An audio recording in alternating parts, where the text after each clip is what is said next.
Yo, yo, yo, we are back. We are back. I was away for a little bit, um, doing a bunch of stuff, right? I was away from my army training, and handling business. So we've been rocking out, right? So, but we back on the saddle now. We are back in the saddle. There's so much to talk about. As you can see, man, we're going to talk about the stock market. We're going to have an update on the stock market. We're going to have a poverty conversation in America, and we're going to do a little bit of protest, and we're going to discuss that a little bit. But before we do that, I want to say Happy Juneteenth to everybody out there, everybody celebrating freedom when it comes to being an African American, a black person, right? It's always a blessing to be able to celebrate, freedom, right? So, and we're going to talk about freedom in different ways today, in different facets. But happy Juneteenth. And as we get started, I wanna go back a few months ago in April specifically. We talked about the market being red. And at the time, the stock market was around 480.87, I believe. And it was ranging around that 500 level from the SPY to S&P 500 standpoint. And I said buy. I said it's an opportunity to buy the market at that price. If you took that time and that opportunity and you bought the market at that 500 level, even at 480 level, 487 level that it came down to, you are up right now, right? Nvidia came all the way down to 95. I think it hit around 92 and 89 around that price level. If you bought Nvidia around that time, you are up over 40% in the last 2 months. So we're going to take a second and we're going to go into the market right now as we continue in the summer, as we begin the summer, and as we continue through the summer months. Where is the market going now? Right? As an investor, we take advantage of those opportunities when they come and we let it ride and let it run up. But there will be more opportunities to come. So if you missed out on that 480 level, that 500 level, that 520 level, it's okay, right? Be patient. The market will come back down in the middle to later months of the summer as well as the early fall. Just take advantage of those opportunities when they come. So let's go straight into the market and get an update. Getting underway today and some growing optimism, perhaps, among CNBC's Fed survey participants about the outlook for markets. Steve Leisman has the details for us. Steve? Yeah, David, a little bit brighter when it comes to the outlook for stocks with respondents to the CNBC Fed survey, lowering their recession probability and seeing more of a bounce back in the economy and stocks in 2026. Year end, we're looking at 61.33. That's just up 1.5. But things look better for 2026. 66.25 on the S&P. That's up nearly 10% from yesterday's close. Hank Smith at Haverford Trust writes in with the survey. Equity markets are near all-time highs in anticipation of certainty replacing uncertainty on tariffs, the 2017 tax cuts getting extended, deregulation, AI productivity, and Fed easing. If all this occurs, the economy should reaccelerate in the second half into 26. 10 years seen a bit higher at 443, up from the prior survey, but below the current rate, and also a little bit better, but still higher in 2026 relative to the prior survey. On the tax bill, 43% believe it will significantly increase the deficit, 39% somewhat increase, call it 82% think that this tax bill will indeed increase the deficit. And respondents, our 28 respondents, are divided when it comes to the outlook for the tax bill when it comes to growth. 29% say it will. They're more optimistic on growth. 29% say less optimistic. 43% say it doesn't matter. Here's the outlook for the Fed. 100%, no change for this week, and 100% next week. Not 100%, but no expectation for a rate cut next month. But 38% is the recession probability. That's down a bit. And you can see there are 2 cuts built in for this year, just 1 for next year, with the funds rate remaining above the long-run neutral rate into 2026. Bottom line, outlook is a bit brighter than it was in May, but still depressed from January. There's a growing sense the economy absorbs all these changes and finds its footing in 2026. Guys?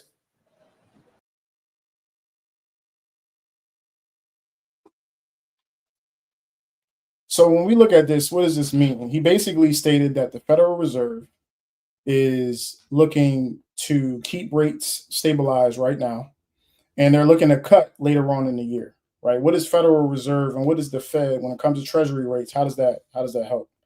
Well, businesses, right? If you got a higher yield, which is mean a higher rate, everything is more expensive, right? The power of money is more expensive. Borrowing money becomes more expensive, right? Your housing cost when it comes to your interest rate when you buy a home is more expensive on that loan, right? So the higher the yields are, the harder it is for businesses to make money, as well as for you as an individual and as a consumer to get loans at a lower price, right? Years ago, when it comes to the pandemic, we was buying houses at 3% interest rates. Currently, right now, we're sitting at an interest rate of around 7 to 7.5% to buy a house, based on the Treasury yield of what the Federal Reserve, when it comes to the United States and getting loans, what they base that off. So the higher the loans are, higher the yields are when it comes to the Treasury rate, the higher your loans will be when it comes to your interest rate with houses, with cars, with personal loans, etc. Any type of borrowing money, it's going to be more expensive. So that outlook when it comes to 2025 at the end of this year into 2026, if you see rates come down, then it's better for the consumer. It's also better for the businesses as well as the stock market as a whole, because lower yields mean easier to do business. It costs less money. Ultimately, profits are in a more positive rate when it comes to businesses, what ultimately affects the stock market in a positive way. So it's important to be aware of what the Treasury and the Federal Reserve is doing, because then that plays into businesses, that plays into the stock market, that plays into you as a consumer when it comes to loans and trying to borrow money for houses, cars, personal loans and everything. So in that realm. So is the view that the Fed should look through the tariff inflation or not? So, yes, if the tariff inflation can be looked through, Sarah, I'm sorry to throw it back at you. That's really what it amounts to. I will say, by a 4-3 margin, they do think the tariffs end up being one-time price increases. 43% to 32% think it creates a broader inflation. If the 43% are right, then the Fed can and will look through it. It ends up creating a broader inflation problem. I will say this, Sarah, 61% do say that tariff inflation is yet to come in the months ahead. They don't think that what we've seen the last month or so is indicative of what's going to happen from price increases from tariffs. Okay, now one person. When it comes to tariffs, right? And this is where it gets a little interesting in the coming months. Tariffs was put on countries at an alarming rate in April, right? Tariff inflation is not going to affect us until about 90 to 120 days after the tariffs, because there's a process. And obviously when it comes to business, if we're shipping, things from China, Vietnam, and other places, those shipments take a little bit of time. So if I put orders in back in March and April timeframe, tariffs came about in April, and in that early May timeframe, then the cost of goods are going to go up, or has gone up when it comes to doing business back in April and May. So when will that impact inflation inside the United States? It's going to start in July, right? So if the market reacts positively to less inflation, which is also the Fed's mandate, which is to lower inflation, then that basically means that if inflation goes up, even for a short period of time, then the Fed will not lower interest rates. And the stock market could be impacted in a negative way.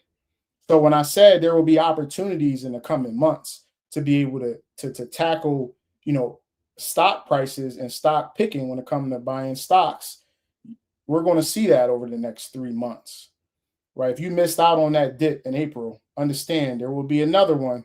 It might not be nearly as significant as it was in April, because that was a bloodbath. But when we're talking about July, August, and then early September, there is another opportunity coming for you to buy stocks at discounts when inflation starts to creep up in that second to third month of the summer, and then that early fall time frame, right? So be aware of the coming months and how that inflation can impact not just you when it comes to buying goods and services, but also if you are, investing in the stock market, how can then that impact, the market as a whole, ultimately coming down a little bit in the next couple of months. We're going to continue this market conversation and talk strictly about just the S&P 500 and the stock market as a whole, and that forecast that we have for now till the end of the summer through the fourth quarter, which is the end of the year. Real developments there. A Fed meeting coming in a couple of days, at least the decision, and the G7 ongoing, as you saw earlier, that bilateral between President Trump and Canada's Carney. All our eyes on everything today. Joe Terranova, Kerry Firestone, Jim Leventhal with me at the desk. So, Joe, we have Iran signaling, according to the Wall Street Journal, that they want to negotiate. The president all but corroborating that in the little spray they had with reporters at the G7 Fed decision. Yep. Oppenheimer says downward pressure on stocks is unlikely to be a protracted overhang. Is that how you feel as well? That's how I feel, and that's what the market is telling us. We have the NASDAQ 100 and the comp both above Thursday's close. The S&P 6045 was the close on Thursday. We're about 4 or 5 handles below that right now. So we've made this dramatic recovery. 16 52-week highs for S&P 500 companies. You've got IBM, Microsoft, Palantir, Darden, Dash, some names that I've mentioned frequently. And yes, we continue to show the resiliency in this market. And what's interesting to me is not even the geopolitical aspect of it, is the inability with the geopolitical events to see relief in treasury yields. We didn't get the buying in treasury yields. Maybe the markets were pricing in some inflationary outcome from oil. I'm not sure. I don't think anyone ultimately really knows. There are like 5 different hypotheses on why yields were doing what they were doing on Friday. And almost got a different answer for 5 different people that I interviewed on either program on Friday, either halftime or closing bell. It seems like I got a different answer. I agree with you. And the reality is you have a 10-year sitting at 4.40, and that was supposed to be a challenge and a problem for markets. But here we are, the S&P 60-40 pushing towards a new all-time high, and I still believe that's where we're going. Kerry, it feels like when that headline crossed that Iran was signaling that it wanted to negotiate with Israel, the market got a little bit of a pickup off of that. We've pretty much held it. We're off a little bit from where we were. But do you agree with Oppenheimer today that whatever downward pressure comes to stocks because of geopolitical events or otherwise are unlikely to be a protracted overhang? No, I don't think I agree with that. I think they're trying to broad brush say that the market is going up, regardless of what happens. And you don't agree with that? I think the market has certain constraints that are built in, and we've seen it this year already several times. The market gets to the 22 times forward earnings, and it seems to be pushing up against a ceiling.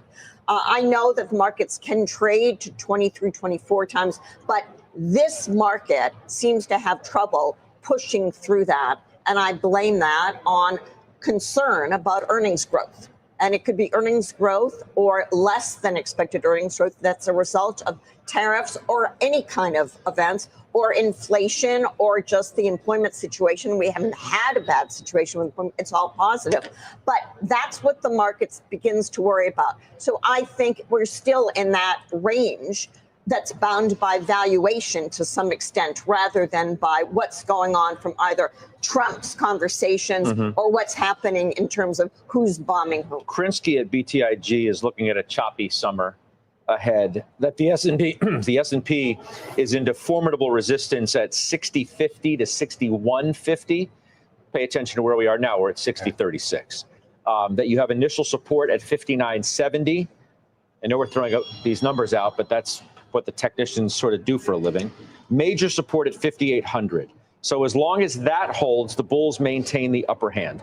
And we're going to stop for a second, right? And we're going to speak to the market currently right now. And what I want to do is I'm going to make this a little bit bigger.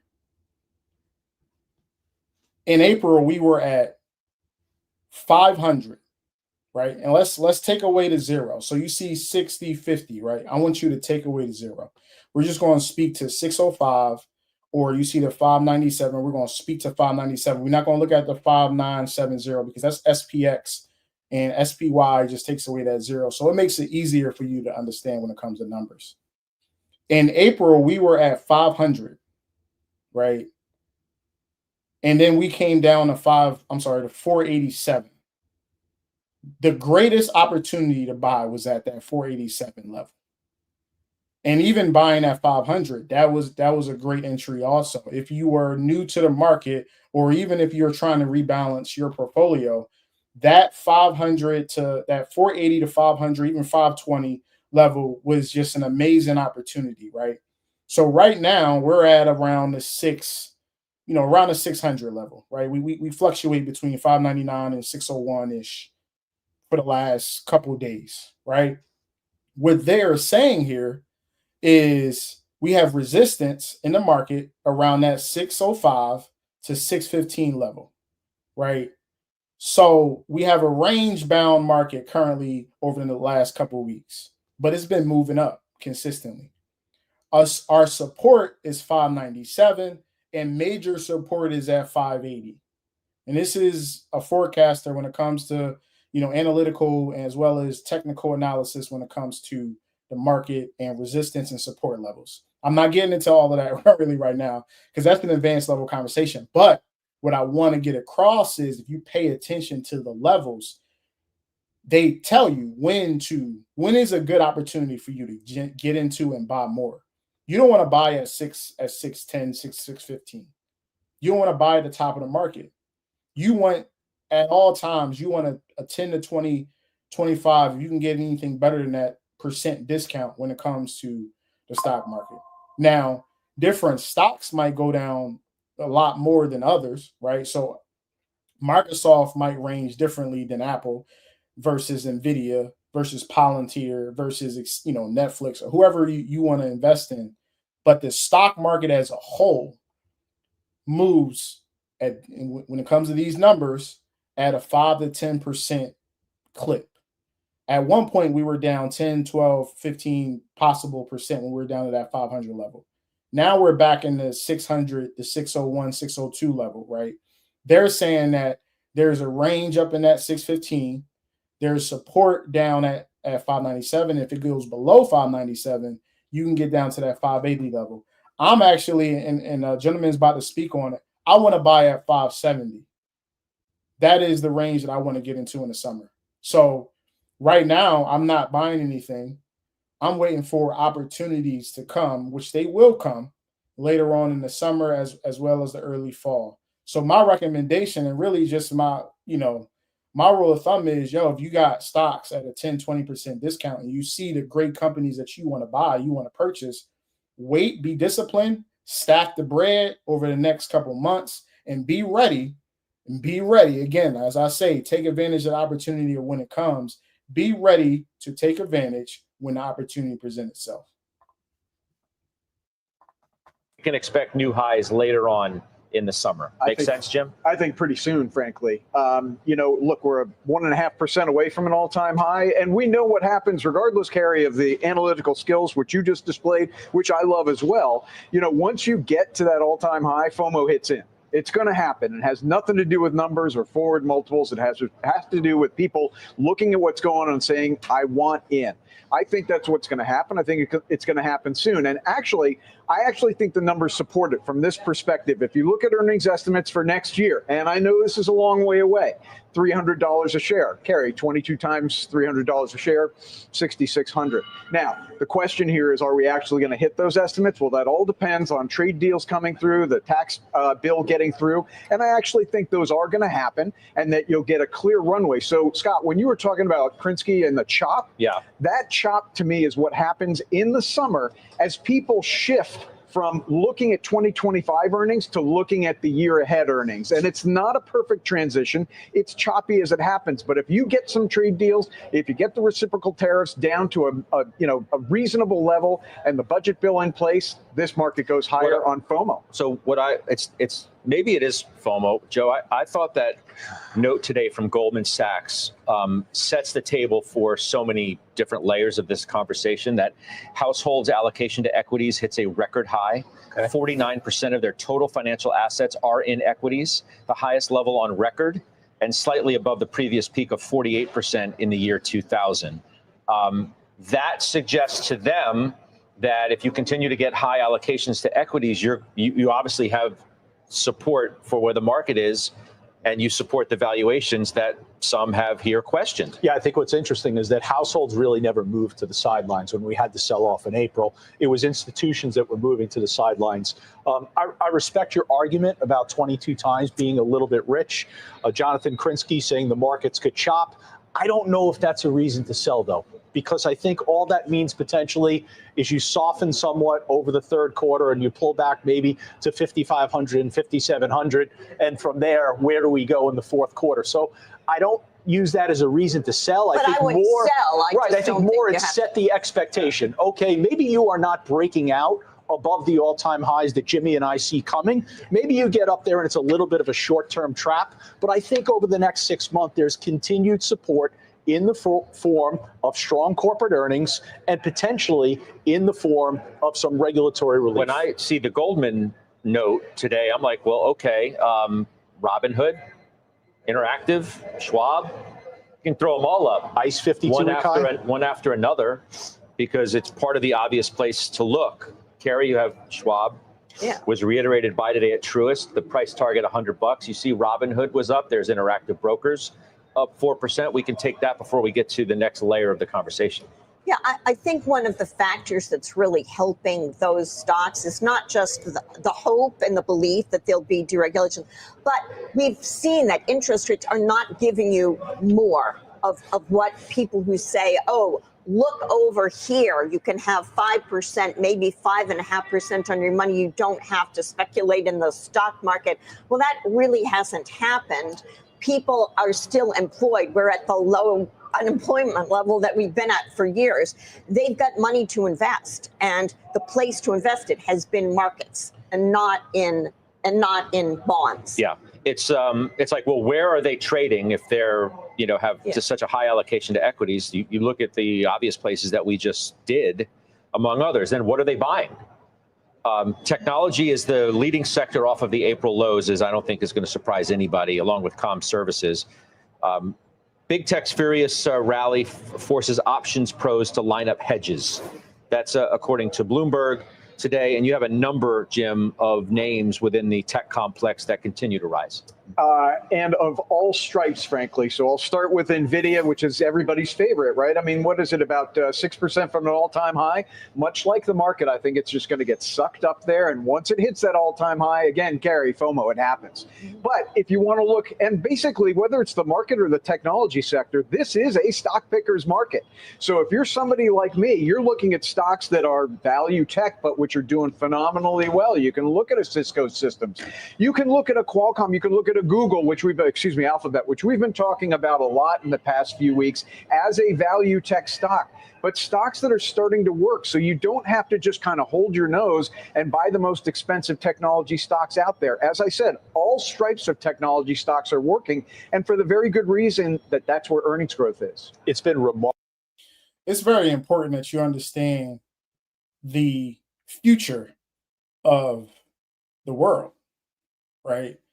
We had a conversation about artificial intelligence and how we need to invest, right? I have a whole video that breaks it down, So, if you go back on the channel, you can see that video. And we talk about AI stocks, we talk about NVIDIA, we talk about AMD. We had conversations about a lot of different stocks, but it's important that we know which companies are profitable, that have future earnings estimates in a positive, that will continue to propel forward the United States of America, as well as do business around the world.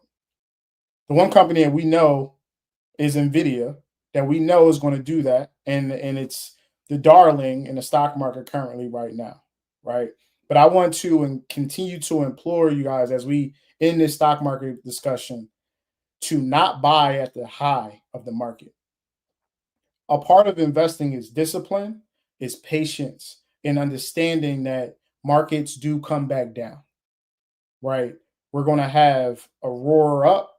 We're going to have a very subtle dip when it comes to the fall and the late summer to early fall.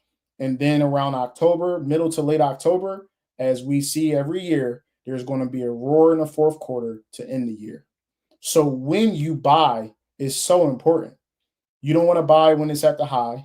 You want to wait for the discounts. The same way we go to the store, the same thing that we do at, Foot Locker, or we go and we want to see these 20 to 30% holiday deals, right? We take advantage of those deals when they come, and we pour in when it comes to buying whatever we need, right?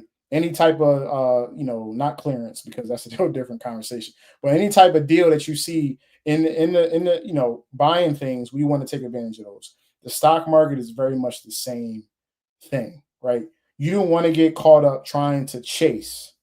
And if you missed on Nvidia at 95, if you missed on Google at 140, if you missed that, AMD was down to about $60 or $70 a share, it's up to about 120 right now. If you missed on Tesla coming all the way down to 210, 220 level, and then it went all the way up to 350, 370, and now it's settling around that 320, that 315 to 320 level. That's okay. Be patient, right? Pay attention to what the stock market is doing. We got geopolitical issues. We got issues around the world. We got this Iran and Israel situation that very much the United States is getting involved in different ways. We got China saying things. We got Putin and Russia saying a bunch of stuff. Understand that in certain situations around the world, how that affects the market, there will be opportunities to continue to invest. But you don't want to chase. You don't want to do FOMO, fear of missing out. We don't want to get involved in that process. We want to wait for these dips, these opportunities to come in the stock market, right? So now, as we further our conversation on freedom, we have a poverty issue in the United States. We have an affordability crisis in the United States. And it's very important for us, as much as we want to talk about the stock market, as much as we want to, have advanced options conversations and buying real estate and doing all these things, we got to talk about fundamentals when it comes to financing, as well as just day-to-day understanding of affordability, right? And poverty is at its highest level that I've seen in my lifetime, right? I was just in Los Angeles as well as Long Beach. I was in California for a few weeks, about 3 weeks. And the thing that you see everywhere is homelessness. And you see it prevalent all across California, right? And it hits you in your face when you see it, like, wow, man, there's so many people that's struggling on a daily basis when it comes to just their day-to-day life, day-to-day finances, and how can we help? What is the conversations that we need to have, right? So what we're going to start talking about right now is poverty in the United States. Everyone's having, a hard time when it comes to, money, finances, and we're going to talk about that currently right now. And let's get into it.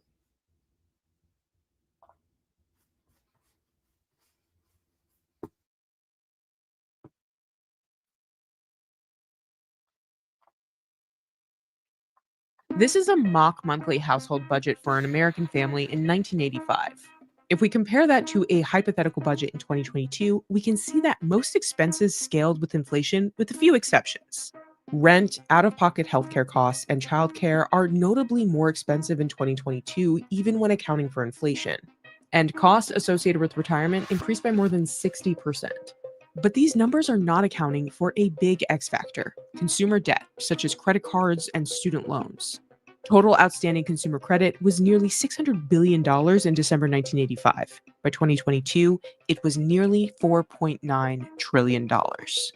Debt has been rising over time. Student loans weren't really a thing for baby boomers. Millennials have larger student loan balances, bigger mortgages, much bigger car payments than their parents did a generation ago. In addition to more expensive childcare costs, higher prices pretty much across the board. So that does make it more difficult to set extra money aside or make any long-term plans. We're living in two separate economies. The American dream that was pitched to the Gen Xers and the Boomers is no longer present in today's world. A lot of people, particularly the working class and the part of the middle class, don't think their children will be as well off as they were. That's a problem. Many people live in what I describe as at break even. Over the course of the year, they might make enough money to pay for basic living expenses and cover their bills. But if one major thing happens, then they can get behind. Here's why young American adults are struggling to make ends meet and what can be done.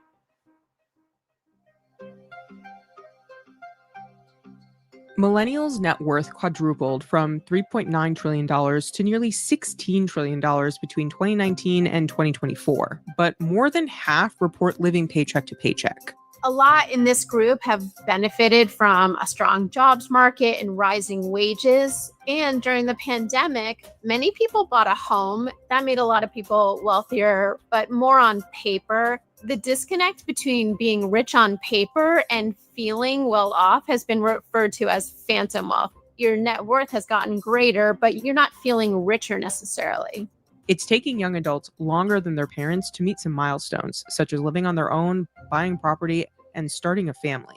It's a lot harder for young people today to save up for markers of the American dream than it was for previous generations. When we look at home buying, as we all know, we're in historically tight housing markets. There are very few homes on the market, and those that are on the market are extremely expensive, not to mention expensive mortgage rates. And the prices of homes has escalated over the last few decades much faster than actual incomes. So it is actually much harder for a millennial or a Gen Z to save up for a down payment to buy a home. It's not the overspending, it's the cost of living. I think the middle class, unfortunately, is dead for millennials and Gen Zers, or best case scenario, the goalpost has just moved and it's still obtainable, but you have to make over six figures to have that middle class life. But people who are older were in a better economic time growing up, because the big difference is what I call the big three. Millennials and Gen Zers are faced with outrageous housing prices, whether it's rent or owning,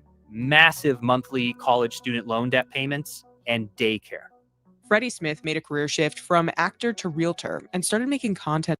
We're going to stop there because I'm going to say some stuff that people are not going to like. I think we're having the wrong conversation. I really do. I think that two things can be true at the same time. One, housing and the cost of living has gone up significantly. I think we all can agree on that, right?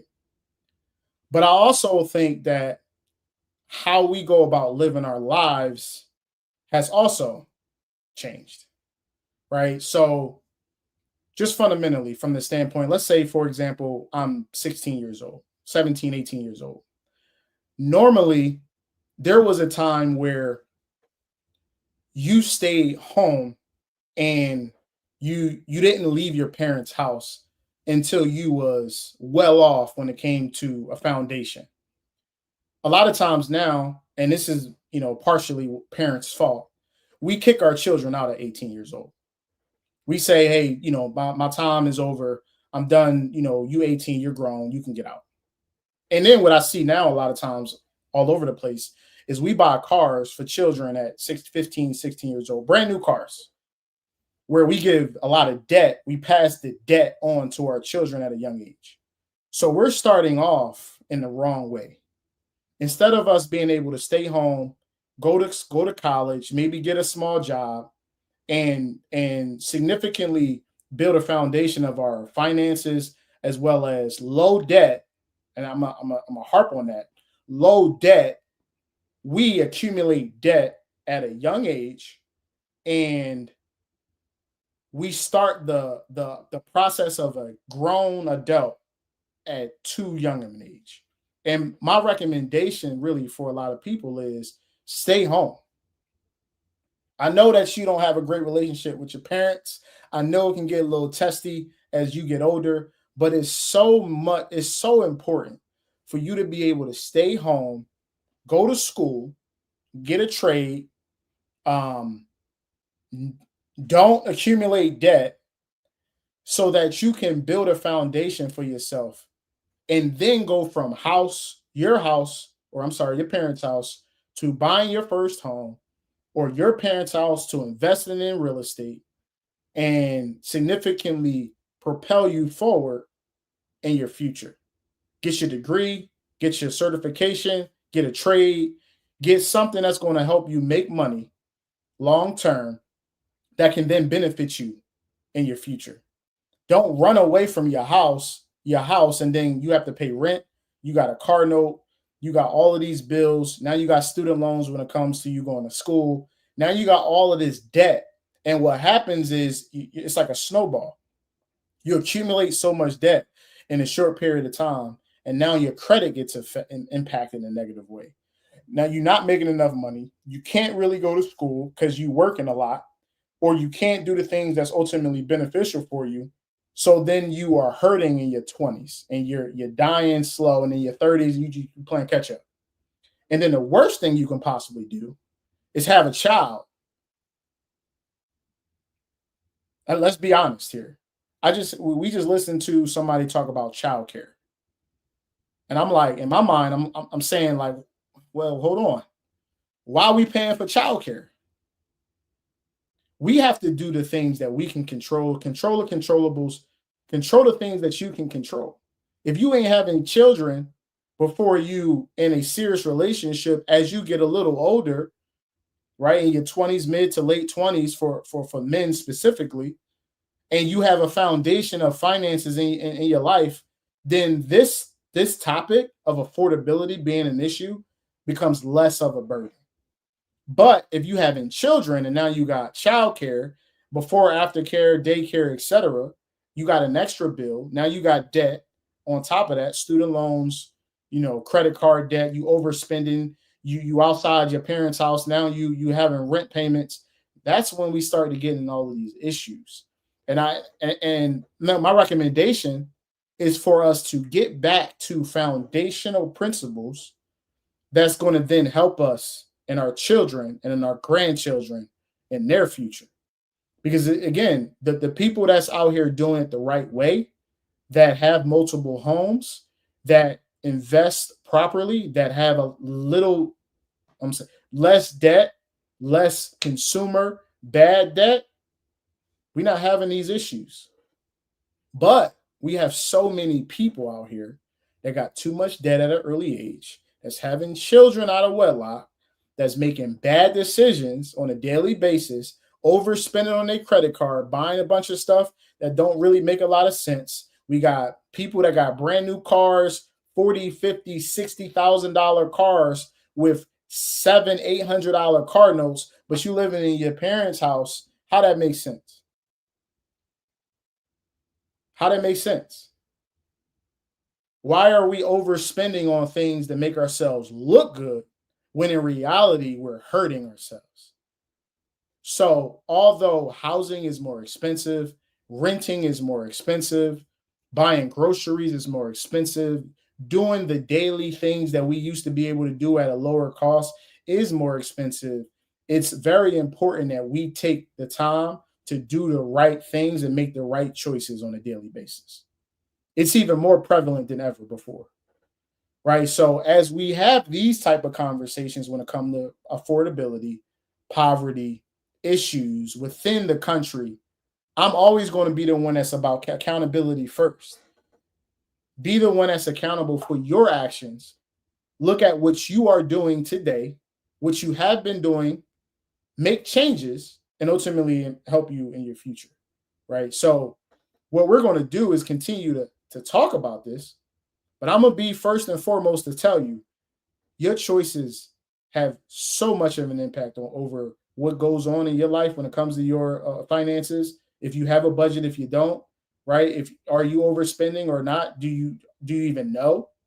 Right? You got credit card debt. We got student loans that need to be paid off. What do we need to do to get out of debt? I got a whole series about debt management. Go take a look at it. what do we need to do about debt? Because if you don't have debt, then your lifestyle will significantly be impacted in a positive way, right? So take care of the things that you can control, do the things that you can do to help your life out, and let's get past certain, issues, because if we control those things, it's not really a conversation. About the state of the housing market. In the summer of 2023, I was maybe one of the first or the handful that was able to say, hey, the housing prices hit 420, the interest rates hit 7%. You now need $120,000 to qualify for a home. And it went viral. And then it just bled into people asking comments and me making more videos. Then it got into the boomer versus millennial debate. And it just kind of continued to grow from there. And it took its own shape. I had to rebuild my life in my early 30s. So I'm really relating to the 22-year-olds who are building their life. And it's a totally different economy than when I built mine when I was 19. Not being able to save for a home has big retirement implications for millennials and Gen Z. Those who don't own homes, now those are people who are in real trouble. They're trying to save to get their own place. They're paying high rent somewhere. They're commuting a long distance or trying to work at home so they can save on childcare or so they can save just on housing costs. Those living patterns are increasingly what's happening for younger workers. In the 1980s, the typical first-time homebuyer was in their late 20s. With a 30-year mortgage, that would mean they owned their home outright by the time they retired in their 60s, providing them with a better chance at sticking to a fixed income in their retirement. A national housing shortage, high rent prices, and competition from wealthier buyers are all making it harder for young adults to buy their first home. In 2024, the median first-time homebuyer was 38 years old, an all-time high. You have a lot of people 25 to 34 who are looking to start a family and cannot find a home for their families. Maybe the homes aren't where they want them to be inside the city, but even outside a city, it's been very difficult for young families to find a place. So let's be honest here. Housing is insane. Listen, I got multiple houses. It ain't easy out here, right? As a investor in real estate, I'm going to always continue to look to invest and buy more houses. I'm always going to look, buy more. We are at a point currently right now where we have high prices because of low inventory. It has everything to do with the interest rate environment, right? And we have high interest rates all at the same time. So it's a double issue. We got high prices and then high interest rates. Usually it's like a seesaw. You have high prices and low interest rates, or you have high interest rates and lower prices. So right now it's tough out there. It's tough out there for real estate agents. It's tough out there for buyers. And this is not just a first-time home buyer conversation. This is just anybody that's looking to buy a house. It's a tough time. And I'm planning on buying another house next year. And I got to make some hard choices about how I want to do that. What's the price range that I want to be in? And ultimately, how expensive am I willing to go? Right. And for someone that is a little younger and that may be looking to buy your first home, what I will say to you is buy a house. Well, it's too expensive. High interest rates. To me, buy. Because interest rates will come down and you'll be able to refinance out of that loan. It is more important for you to own the home. Now, what I'm not telling you is to go and spend $100,000 over asking price and do crazy stuff. I'm not saying that. Well, what I am saying is if you can find a house at a respectful price based on the comps and the market and your real estate agent, what the real estate agent is telling you, the interest rate specifically is the interest rate.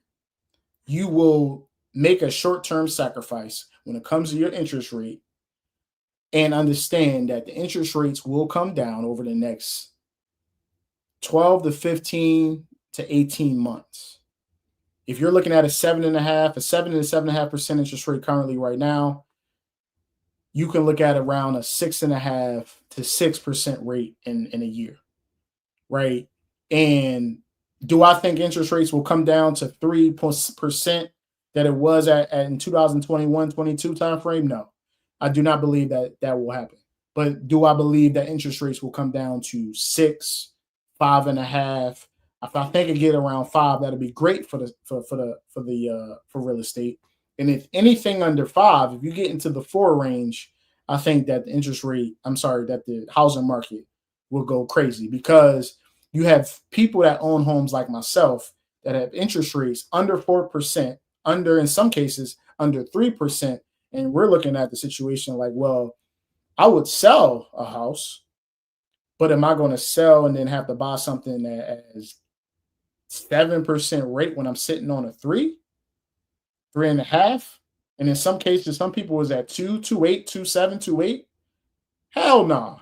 We're not doing that, which is the reason why you have less inventory, which then supply and demand, just the rule of supply and demand is, if you have less supply, then you have a higher demand, which means that prices will stay higher as long as the inventory in the market, on the market, is where it currently is at. So some of these people that say there's going to be a stock market crash, I'm not sure, because until the inventory issue is changed, which directly plays into the interest rate environment. If the interest rate environment stays where it's at, inventory is not coming on the market. If inventory doesn't come on the market, then housing prices stay high. So somehow the Federal Reserve, as well as the Trump administration, and then the local government, et cetera, have to figure out how to fix that. Because currently, right now, high interest rates, less inventory, high prices. You lower interest rates, you will get more inventory on the market. Prices could start to come down a little bit. But understand, housing ain't coming down more than about 5%, 7%, maybe max. It's gonna have to take a huge bubble to burst for housing to come down 10, 20, 15, 20% when it comes to home prices. That most likely will not happen, right? But can you see a 3 to 5% dip if interest rates come back down and a huge influx of inventory comes on the market? Sure, you can see that. But again, my point is, if you understand interest rates, you understand prices, demand, then you understand why prices have continued to go up and how sellers have the control, right? Because of low inventory. If I'm a seller, I can put my house at a higher price based on the fact that there's going to be a whole bunch of buyers to my one house versus my, there are 10, 15 houses that look very similar to mine. And now you have, more of you can't, crazy up the prices because you got a whole bunch of inventory on the market. So currently right now, it is a tough situation when it comes to real estate. But again, if you're a buyer, buy at a reasonable price. Interest rates will come down. It is better for you to own the asset within, a good price. So I think it's healthy for us to try to find different ways that maybe home ownership doesn't have to be the symbol of the American dream. But then to counter that, on my own point, I encourage those who can afford homes to buy it, because once it's paid off, you're going to have a more comfortable retirement because you're not going to be subject to the ever increasing rent prices. Many Americans are navigating a new kind of economic instability, which traditional financial advice may not prepare them for. Rachel Snyder co-authored the book, The Financial Diaries, with NYU professor Jonathan Mordock. They spent a year tracking the granular spending habits of 235 families. What we saw was a huge amount of volatility. That was our core finding. The majority of Americans work hourly jobs. And so for them, the amount of money that they earn fluctuates week by week. I get 30 hours this week versus 45 hours next week. And so as a result, income is really up and down over the course of a month. And that flies in the face of all of the budgeting advice we usually give people. There's a difference between surviving and thriving. And I just think if we're going to claim that we're the richest country, the best country in the world, why isn't everyone who's working 40 hours, 50 hours a week thriving? How is that possible? On top of income instability, cost of living is increasingly unstable. Tariffs have added a lot of uncertainty into future economic conditions. We don't really know how this is going to play out just yet. And if people start to feel nervous about what lies ahead, then they may dial back on things like consumer spending. The tariffs are creating uncertainty for those people. They don't know what to do. Businesses aren't hiring more people. They're just waiting to see they have a stable business environment they can go. Without stability, they can't. At the same time, the tariffs are going to create a big sales tax on lower income people who spend more on the basics, which are going to go up. And so that's going to create problems for them too. What the historians tell us that every single new generation gets complaints from the older generation about how they're behaving irresponsibly, immorally, blaming millennials for spending too much on avocado toast. It's not student loans or a tough job market keeping millennials from buying homes. It's reportedly avocado toast. The one piece of advice for young people out there who are spending their money on avocado toast and don't have any goals, what would you say to them? I would say to them, get as much pleasure out of saving as you do spending. This kind of advice is usually framed as a warning against lifestyle creep, which is the idea that as people earn more, they suddenly start to spend more, and that's what prevents them from properly saving. I think that's why there's so much confusion, because you can point to a millennial who spends $1,200 on DoorDash. Not good. But you can also point to a millennial who's very financially conscious, making $80,000 and is drowning in debt and is living with a roommate and is a lawyer. So as we end this conversation, when we talk about affordability, right, it's very important that we do the right things for our situation individually, right? And how you move on a daily basis. Your budget. Do you have one? You need one. I'm talking about an Excel spreadsheet, a Google Sheets document, whatever, that spells out every single bill that you pay every month and your income down to the letter, everything, how much you spend on gas, etc., an approximation, because it's not the same as a variable expense, not a fixed expense. But you need to know how much you spend versus how much you make every month. Because then that'll help you understand if you are in the green when it comes to positive, or if you're in the red when it comes to negative. If you are in the negative or barely positive, then you got to make some adjustments on what you're spending, right? If it's, going out to eat, make that sacrifice. Go less. If it's, DoorDash, food, etc. I'm not saying that you need to eat less. I'm saying that you need to be more aware and understand how much money you're spending on a monthly basis, right? Pay off your debts. It is like the most like basic but most important aspect of how you move financially is you got to have low debt. You have to have less bad debt, consumer debt, when it comes to credit cards, personal loans, student loans, and the things that you can control. You have a mortgage is something that you're going to have that mortgage. Now, can you slowly pay off that mortgage, quicker, straight principal, payments? Absolutely. But your mortgage is something that's going to be there for a significant amount of time. We're talking about 10, 15 years. If you pay it off early, awesome, right? But I'm really just talking about the things that you can control, which is your credit cards, right? Your student loans. Pay them Jones off. Ain't nobody paying off your student loans. Like we got to stop this. It is not, the government is not going to pay off your student loans. Let's just be honest here. The government ain't paying off your student loans. Well, they promise, they're going to promise you a bunch of stuff for you to get a vote, for them to get a vote. They ain't paying off your student loans. Pay them Jones off. Make a payment plan. Get it done, right? If your one job ain't enough, get a second one. Get a gig job. Work, do something extra that can help you pay off your debt quicker. It might take a year or two, right, depending on your situation. But I've done it. I've done it, right? Create a passive income generator. Where's your business at? What's the passion? What is the thing that you want to sell? If you want to e-commerce, if you want to, if you want to be a real estate investor, like it's so many ways that we can do things in a positive way for our life, right? Reality checkers. I see you said people can't even get a job, dude. You realize that I can go and do Uber and Lyft. I don't need necessarily to get a W-2 job.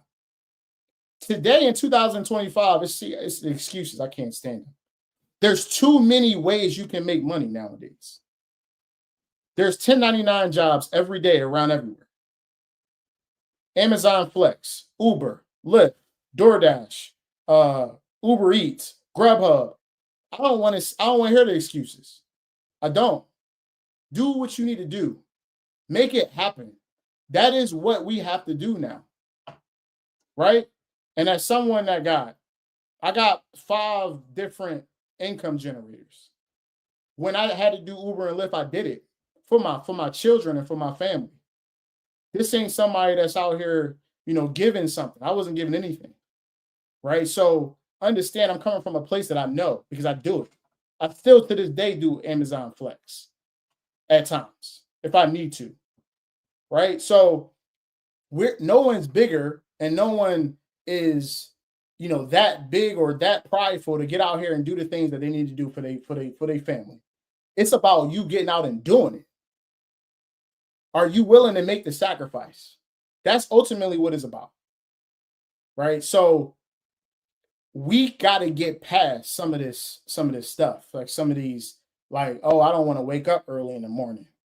Well, you don't want it enough.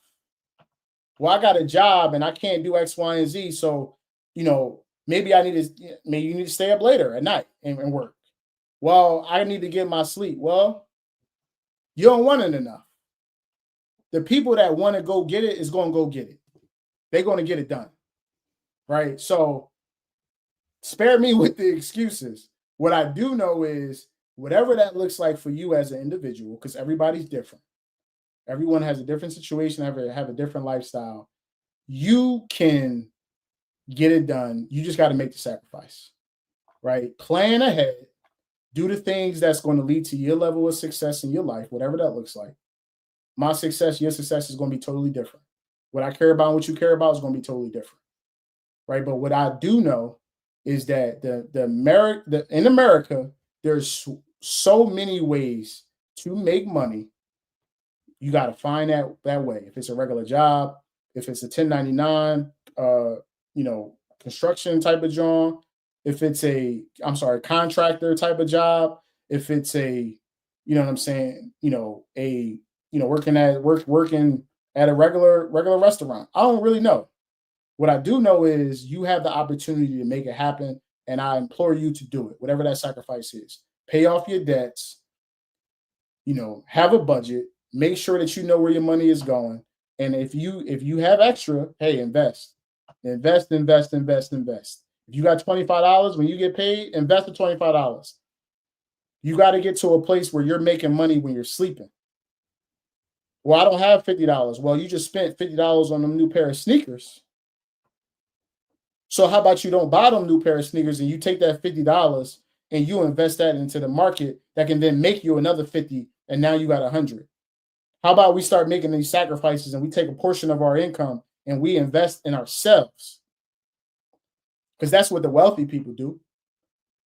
They invest in themselves and they watch that accumulation and that asset as they continue to grow. If it's the market, if it's real estate, if it's whatever it is, they propel themselves and they think about the future rather than the present. All right, so we're about to transition to the last aspect of what we're talking about, which is the protests. There have been protests around the United States. I was in California handling my business, and there were protests in California. And we're going to have a brief discussion on protests. Let's go into the protests that we've had around this country, and let's talk about it. We do begin tonight with protests now spreading across this country from Los Angeles to Chicago. A protest underway right here in New York City at this hour, sparked by sweeping immigration raids and President Trump's military response. And tonight, here are the images of ICE agents chasing farm workers through the fields and the arrests at a meatpacking plant. In the past 24 hours, large rallies and marches in New York, Chicago, Denver, Atlanta, Boston, San Francisco, and other cities too. At least 200 arrested overnight. And tonight here, new images of what protesters say is fueling their outrage. ICE agents chasing farm workers through a strawberry field. This is Oxnard, California, making arrests there. Protesters trying to stop agents arriving at a meat production plant. This is playing out in Omaha, Nebraska. Dozens of workers were handcuffed with zip ties and taken away in a bus. In Los Angeles, surveillance video appearing to show federal agents boxing in a car and then using tear gas, detaining the driver, reportedly leaving 2 children and their mother behind. And ICE posting this image from an enforcement operation in Los Angeles. The National Guard with weapons out, protecting the operation. And tonight, as these protests spread, the governor of Texas now deploying the National Guard there. ABC's Matt Gutman leading us off from Los Angeles tonight. Tonight, tensions building in the city of Los Angeles after over 200 were arrested overnight, and anger over the Trump administration's immigration crackdown and its deployment of federal troops to L.A. boiling over into other major U.S. cities. From Baltimore to Chicago, where a car drove through a group of demonstrators, 17 arrested there. In Boston, hundreds outside the State House. Protesters in Seattle clashing with police. And in New York City, demonstrators protesting workplace arrests they say are stoking fear throughout communities, coast to coast. And tonight, those jarring images from Southern California, ICE agents filmed chasing farm workers through strawberry fields around 6 a.m. Tuesday. And in Omaha, Nebraska, the state's largest yet immigration sweep, targeting a meat production plant, dozens arrested there. They just came in and said that it was a raid and we had to get everybody out of production. Outside the plant, protesters jumping on a vehicle to try to stop law enforcement. And back in Los Angeles, this is the canister from the tear gas that they threw at her. That dramatic surveillance video appearing to show federal agents boxing in this car, reportedly using tear gas on the passengers and detaining the driver, leaving a toddler, an infant, and their mother behind. The Department of Homeland Security saying in a statement the suspect was wanted for punching an officer. Another image drawing sharp criticism tonight, pictures of armed National Guardsmen accompanying ICE officers on a raid. Major General Scott Sherman, in charge of those military personnel, staging just outside of Los Angeles, saying his troops will not only protect agents, but will detain demonstrators. So strictly for the protection of the federal personnel and the protection of the federal building, they're allowed to temporarily detain and wait for law enforcement to come and arrest them. In an emotional press conference, 30 Southern California mayors coming together. Arturo Flores, the mayor of Huntington Park, and a combat veteran appealing to the military. These are Americans. And when we lifted our hands and we swore the oath to defend the Constitution and to defend this country, that oath was to the American people. It was not to a dictator. It was not to a tyrant. It was not to a president. It was to the American people. In the wake of those violent protests, a rare address to California and the nation from Governor Gavin Newsom, calling Trump's decision to activate about 4,800 troops, more than the number deployed in Iraq and Syria, theatrics and traumatizing. When Donald Trump sought blanket authority to commandeer the National Guard, he made that order apply to every state in this nation. This is about all of us. This is about you. California may be first, but it clearly will not end here. Other states are next. And on Capitol Hill today, Secretary of Defense Pete Hegseth seeming to confirm that, telling lawmakers the National Guard could be deployed to other immigration protests across the country. Part of it is getting ahead of a problem so that if in other places, if there are other riots in places where law enforcement officers are threatened, we would have the capability to surge National Guard there if necessary. And just hours ago, Texas Governor Greg Abbott mobilizing the Texas National Guard to San Antonio, where large-scale peaceful protests are planned. We want to make sure that what has happened in California does not happen in Texas. David, I just got off with Governor Newsom's team, who tells me that he was particularly disturbed to see those images of ICE agents chasing those farm workers through the strawberry fields here in Southern California. You can see it's pretty subdued out here today. Still, a curfew is in effect for parts of downtown Los Angeles tonight and tomorrow night, David. Matt Gutman with the images from Los Angeles and across the country. Matt, thank you.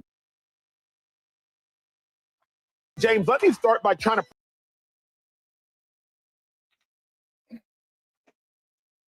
I try to keep myself away from politics. I like to talk about finances and help people when it comes to their money and things that can help you, in your life when it comes to your situation, right? But I was in California over the last month, and I was around. I'm just say that I was around handling business, and some of the things that I seen firsthand was a little alarming, right? Um, I am an independent, and I'm not on either side, right? I'm not a Democrat or a Republican. I'm a registered independent.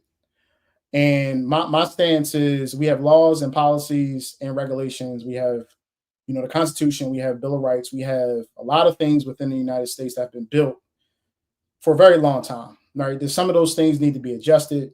Sure.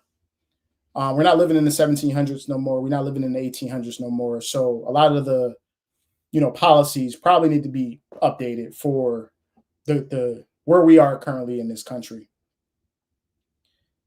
The one thing that I don't have any um, I don't have any tolerance for is people that break the law. I'm just be completely honest with you, right? People that break the law. If you are a criminal, let's just say that. Let's just say someone that breaks the law, and there is consequences for you breaking the law. Then I support you receiving those consequences, right? As a law-abiding citizen, right? It's a great movie actually. If you haven't seen it, go watch it. As a law-abiding citizen, um, I don't have any issues with people that's being detained because they're breaking the law.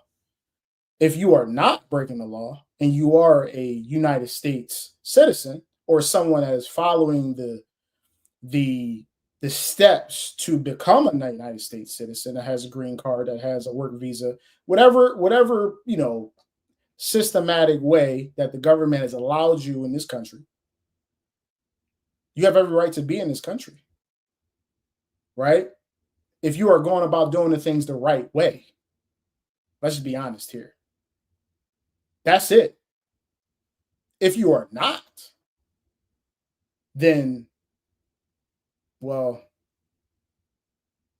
you probably shouldn't be here. That's just the truth. Because if I were to go to another country, and I've traveled across the world, and if I were to go to another country and I will walk across their border and I wanted to then go and be a part of that country, they have steps and ways that you can become a citizen or get a visa or a card or, some type of benefit to their country. They are going to provide the guidance on how to do so.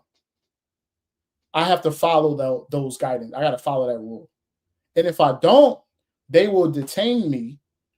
And in some countries, they will kill you, right? Or they'll throw you, across the border and tell you, kick rocks. Unfortunately, in this situation, we have a lot of things happening at one time. We have a political system, a president, and a political system that is volatile, to say the least. And again, I'm not on either side of this. I'm just speaking from my opinion and what I see. It's volatile, to say the least, that goes back and forth on a daily basis, that creates a lot of chaos. And although you might have the right situation or the right way of going about doing it, it is how you're doing it which that matters. So to the military having to be involved when it comes to National Guard, it sucks because they're United States citizens and they're just doing their job. If you out there and you see a military personnel with their uniform on, don't get them no slack. They're doing their job. They got orders. They following their directions. They following their command. They're doing their job, right? Same thing with the federal ICE members. How they're going about doing their job matters. How they're legally going about doing it matters too. But the one thing that we can't argue about is if you are not following the rules of this nation when it comes to how you operate from an immigrant standpoint to the process of how you become a citizen and all of those things, then you got to reap the consequences of it. If you are someone that's being detained in a negative way, that's not right, and you are a citizen, then that's a different conversation. That's a different discussion. We can be honest and true about this without getting too emotional. Again, without being overly emotional, we can have the conversation and see it for what it is on the positive side and the negative side and say, we have to make sure that we are following the rules of this nation. And if you are following the rules of this nation, then you should be treated in a positive way. We can agree on that. But what is frustrating is when we don't follow the rules of the nation and then complain about it when you receive consequences for not following the rules of the nation. That is insane. We cannot complain about people that are not following the rules. We can't do that. If I were to go outside today and I committed, an insane act, then any federal or any state or any citywide or county, public servant, public, officer, police officer, whoever, FBI, etc., has within their right to come in my house or to come into some area that I'm at. If it's at church, if I'm in the farmland, if I'm out here at my son or my daughter's graduation, at school, it don't matter where I'm at. I broke the law. They need me. They need to detain me. They're going to go and do so. Again, it might not necessarily be comfortable to see somebody at a graduation get pulled out of the crowd. It might not necessarily feel good, but we're not talking about feelings right now. We're just talking about the facts. The facts are, if you break the law, you're going to get consequences for it. If you don't follow the rules, you get consequences for it. That's stuff that we learned at like 3 years old.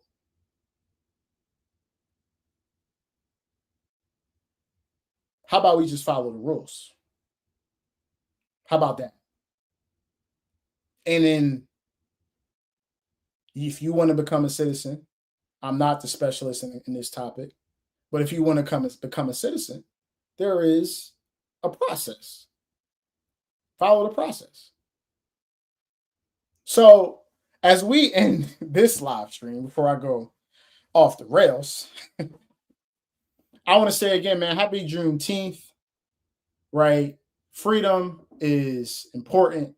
Freedom is necessary. Freedom is real, right? I wouldn't be able to do the things that I'm doing currently in my life if it wasn't for the people that came before me. I celebrate y'all by being the best version of myself and continuing to push the needle when it comes to me and my family, as well as all the things that we do and impacting other people in a positive way. We talked about, the stock market, and we talked about those levels, that 575 level, right? That 580 level. Currently, right now, we're at around 601, 602.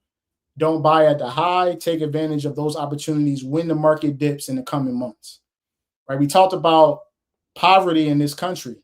We talked about how we can do a better job when it comes to what we can control and how we go about doing things on a daily basis, right?